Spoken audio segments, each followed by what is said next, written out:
మేమున్న స్టేకి దగ్గరలో ఏ ప్లేసెస్ ఉన్నాయి చూద్దామని చూస్తే ఇస్కాన్ టెంపుల్ 1 కిలోమీటర్స్ రేడియస్ లోనే మాకు కనిపించింది. సో నడిచి వెళ్దామని డిసైడ్ అయ్యాం. అలా వాక్ చేస్తూ వెళ్తుంటే నేనైతే ఒకటి అబ్జర్వ్ చేశాను. ఇక్కడ బిల్డింగ్స్ అయితే పెద్ద పెద్ద ఉన్నాయి కానీ రోడ్డు మీద క్లీన్లెస్ మాత్రం చాలా తక్కువ.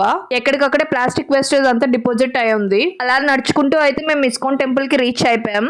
ఇక్కడ మనకి స్లీవ్లెస్ అలానే అబౌవ్ నీ లెంత్ డ్రెస్సెస్ అయితే అలౌ చేయరు. ఎంట్రన్స్ లోనే మనకి షూ అండ్ స్లిప్పర్స్ డిపాజిట్ చేసుకోవడానికి ఉంది. టెంపుల్ ఎన్విరాన్మెంట్ చూస్తే చాలా పీస్ఫుల్ గా ఉంది. నైట్ అయితే లైట్స్ తో లుక్ ఇంకా బాగుంటుంది. మేమైతే సన్సెట్ టైమ్ లో వెళ్ళాం. సో కొన్ని ఫొటోస్ అండ్ వీడియోస్ తీసుకుని దర్శనానికి అయితే వెళ్ళిపోయాం. లోనైతే ఫోటోగ్రఫీ ఎలా చేయరు. అండ్ అలానే మనం బయటకు వచ్చిన తర్వాత చాలా స్టాల్స్ కనిపిస్తాయి. డెకోర్ కి సంబంధించినవి, బుక్స్, ఐడల్స్ అన్ని కూడా. అక్కడ నుంచి కొంచెం ముందుకెళ్తే మనకి ఫుడ్ స్టాల్స్ కనిపిస్తాయి. నాకు అనిపించింది ఏంటంటే అక్కడ దర్శనం కన్నా ఈ స్టాల్స్ దగ్గర చాలా జనం ఉన్నారు. మేమైతే మిర్చి bajji, sweet corn and lemon soda తీసుకున్నాం. తర్వాత మా స్టే దగ్గరికి మేము రిటర్న్ బస్ లో వెళ్ళాము. అండ్ అలానే అక్కడ బెంగళూరు ఫేమస్ తట్టే ఇడ్లీ టేస్ట్ చేసాం. నాకైతే ఓకే అనిపించింది. ఎండ్ చేసి we call it a day.